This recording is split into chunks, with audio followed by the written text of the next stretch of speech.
Nah, teman-teman, advokat ini adalah sebagaimana disebutkan di dalam Undang-Undang Nomor 18 Tahun 2003 tentang advokat.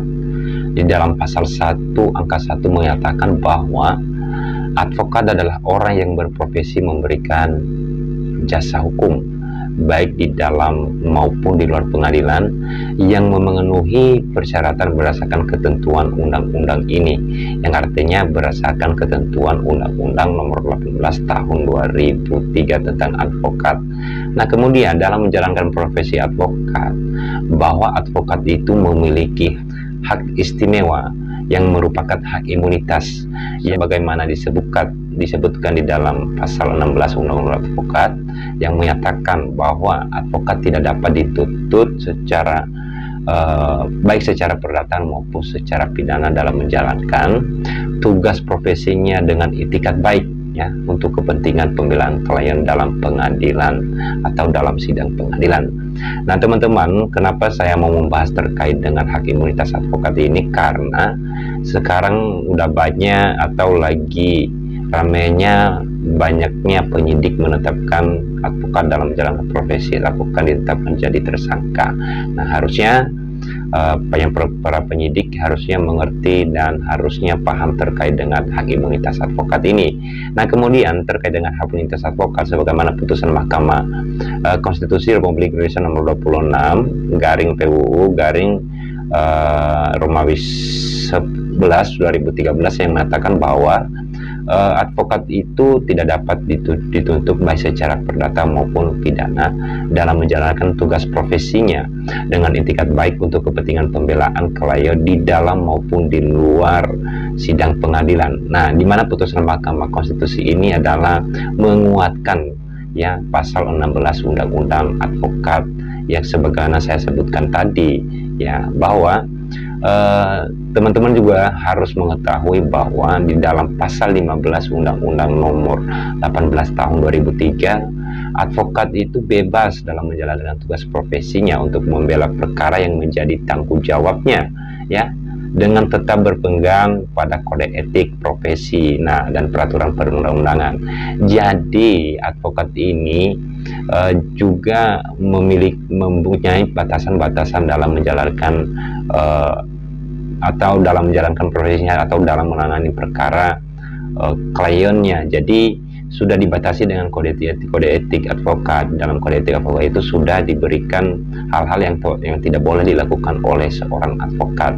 Nah, kemudian lebih lanjut sebenarnya terkait dengan hak imunitas advokat ini juga diatur di dalam, ya, setelah diatur di dalam Undang-Undang Nomor 18 Tahun 2003, juga diatur di dalam pasal 50 KUHP, di dalam pasal 56 Kitab Undang-Undang Hukum Acara Pidana, di dalam pasal 74 Kitab Undang-Undang Hukum Pidana, di dalam pasal 70 ayat 2 dan ayat 3 dan ayat 4, dan juga di dalam pasal 71 Kitab Undang-Undang Hukum Acara Pidana, teman-teman. Jadi selain diatur di dalam Undang-Undang Advokat sendiri, tapi juga diatur di dalam Kitab Undang-Undang Hukum Acara Pidana. Nah, tetapi teman-teman harus mengetahui bahwa di dalam pasal 16 tadi menyatakan bahwa di sana dalam menjalankan tugasnya secara itikat baik. Artinya seorang advokat dalam menjalankan profesi yang tadi tidak dapat dituntut, ya, jika menjalankan tugasnya itu secara itikat baik.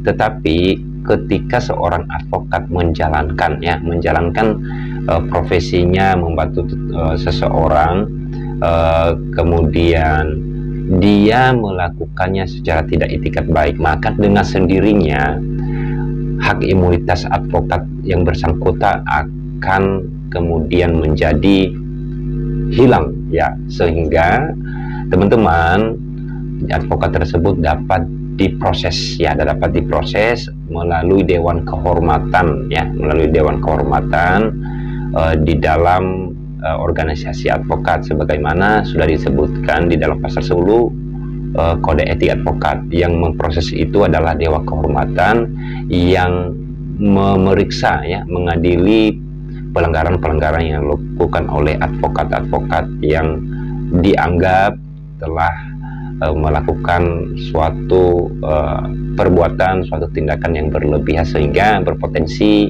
melanggar kode etik advokat. Nah, kemudian harusnya setiap advokat yang melakukan pelanggaran-pelanggaran tersebut sebelum diproses oleh pihak kepolisian, maka terlebih dahulu menunggu, ya, terlebih dahulu meminta bagaimana keputusan dari Dewan Kehormatan.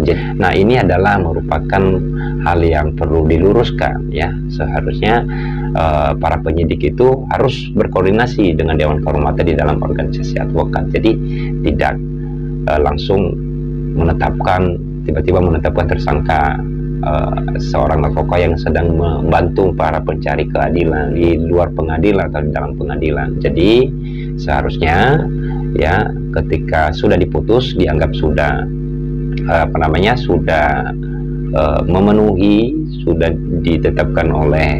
diputuskan oleh Dewan Kehormatan bahwa advokat bersangkutan telah melakukan pelanggaran kode etik, maka sebagaimana yang saya sebutkan tadi bahwa hak imunitas advokat yang bersangkutan akan menjadi hilang dan dianggap perbuatannya itu telah melakukan suatu pelanggaran atau tindak pidana, maka dapat diproses secara hukum. Nah, begitu teman-teman, ya.